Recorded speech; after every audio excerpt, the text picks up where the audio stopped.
एक ऐसी प्रधानमंत्री जिसके नाम सुनते ही भारत दो हिस्सों में बट जाता है। When do you expect the future of India to be, Mr. Kennedy?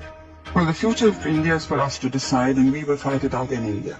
I don't think it's anybody else's business. Welcome to episode 7 of her story India. 1966 में लाल बहादुर शास्त्री जी की अचानक मौत के बाद जब इंदिरा गांधी प्रधानमंत्री बनी, लोगों को लगता कि वो इस काबिल ही नहीं है कि क्राइसिस में देश संभाल सके, खासकर जब भारत पॉलिटिकल, इकोनॉमिक और इंटरनेशनल प्रेशर से जूझ रहा हो।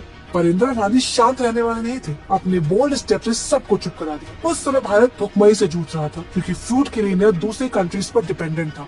इसलिए 1967 में वो ग्रीन रेवोल्यूशन को लार्ज स्केल पे प्रमोट की और भारत को फूड में सेल्फ रिलायंट बनाया। इसके बाद प्रिंसली स्टेट्स को मिलने वाली ईयरली पेंशन्स खत्म की और वो यही नहीं रुकी। 1971 में बांग्लादेश के फॉर्मेशन में उनकी बोल्ड लीडरशिप दुनिया ने देखी। A new country, a new state has come into being.